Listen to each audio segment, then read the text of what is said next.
राधे राधे। आज मैं सुनाऊंगी एक सुंदर सी राजकुमारी की कहानी और सुंदर राजकुमारी के कर्म कैसे उसे प्राप्त होते हैं ये मैं इस कहानी में बताऊंगी। और कहानी आप पूरा सुनिए। कहानी सुनकर आपको कैसी लगी कमेंट में जरूर बताइए।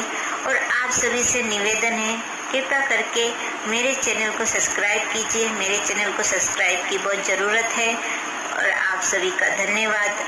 हरे कृष्णा। एक राजा होता है। उस राजा के घर में एक सुंदर सी राजकुमारी का जन्म होता है। वो राजा अपनी सुंदर सी कन्या को देखकर बहुत खुश होता है कि इतनी सुंदर कन्या का जन्म हुआ उसके घर में। पूरे राज्य में बहुत ही ढोल धमाके बजते हैं, बहुत जश्न होता है। उस राजकुमारी के लिए बहुत ही ज़्यादा जश्न मनाया जाता है, इतनी सुंदर होती है।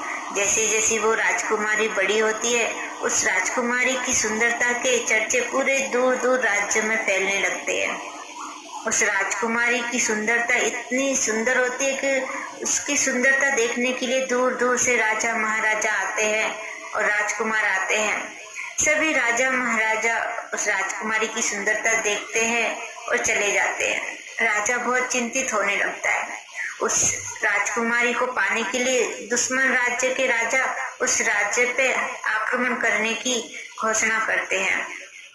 राजा ये सब सोचकर बहुत चिंतित होता है और अपने राज्य के राजगुरु को बुलाता है महल में और राज्य गुरु से कहता है, गुरुजी मैं बहुत चिंतित हो गया हूँ। गुरुजी बोलते हैं, राजगुरु बोलते हैं, राजन आप चिंतित क्यों हो? आप चिंता मत कीजिए। आपकी पुत्री अभी बड़ी हो गई है।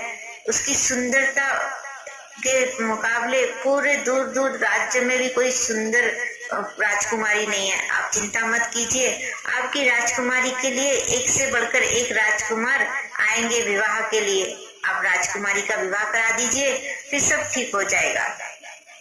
राजा राजगुरु की बातें सुनकर स्वयंवर का आयोजन करता है और सभी राज्यों में राजकुमारी का स्वयंवर का सूचना भेज देता है।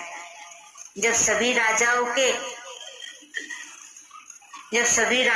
के राजकुमार विवाह के लिए स्वयंवर में आने के लिए अपने राज्य से निकलते हैं, तो जो दुश्मन राजा रहते हैं उन सभी राजकुमारों को डरा धमका के वापस कर देते हैं और राजमहल में आने से रोक देते हैं।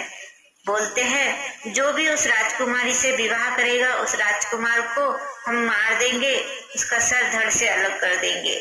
ऐसा बोल के सभी राजकुमारों को डरा देते हैं दुश्मन राजा।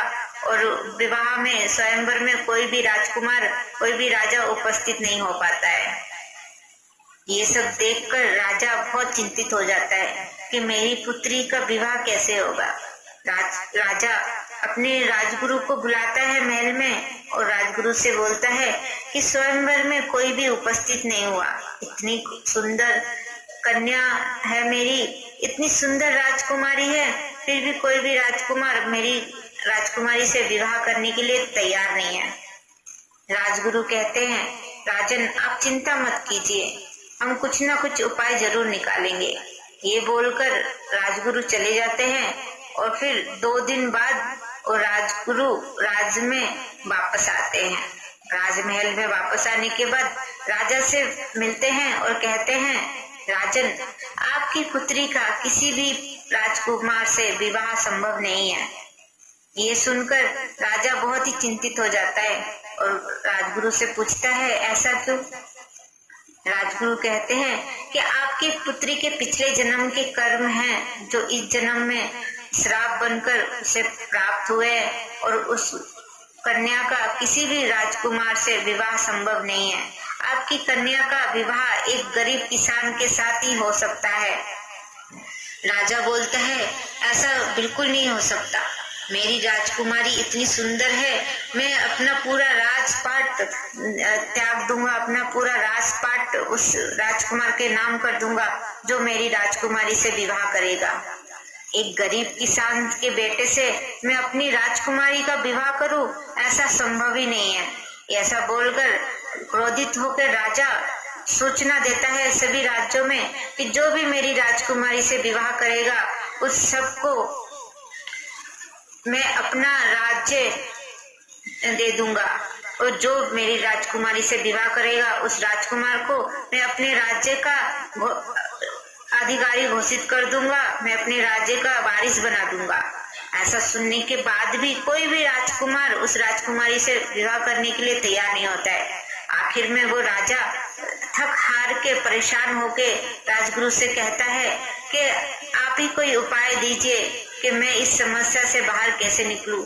ऐसा कौन सा कारण है, ऐसा कौन सा कर्म है जो मेरी पुत्री का विवाह किसी राजकुमार से तय नहीं हो सकता, मेरी पुत्री का विवाह एक राजकुमार से नहीं हो सकता, ऐसा कौन सा पाप किया है मेरी पुत्री ने। तो वो राजगुरु कहते हैं कि राजन, आपकी पुत्री ने पिछले जन्म में खुद ही इस कर्म का कारण बनी है। आपकी पुत्री ने खुद को ऐसा श्राप दिया था जिसके वजह से आपकी पुत्री का इस जन्म में किसी भी राजकुमार से विवाह होना संभव नहीं है। राजा बोलता है, मैं जानना चाहता हूँ कि मेरी पुत्री ने ऐसा क्या पाप किया था। राजगुरु कहते हैं कि आपकी पुत्री पिछले जन्म में एक राजकुमार से प्रेम करती थी। हमारी राजकुमारी पिछले जन्म में एक गरीब किसान की पुत्री थी।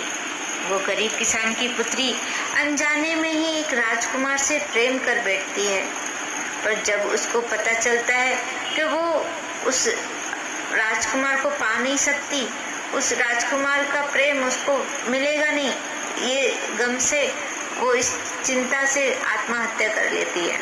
तो राजन बोलता है, राजगुरु जी मुझे पूरी कथा सुनाइए कि मेरी पुत्री ने आत्महत्या कैसे की और क्यों की, और उस राजकुमार को वो पा क्यों नहीं सकी। तो राजगुरु कहते हैं, सुनो राजन, राजकुमारी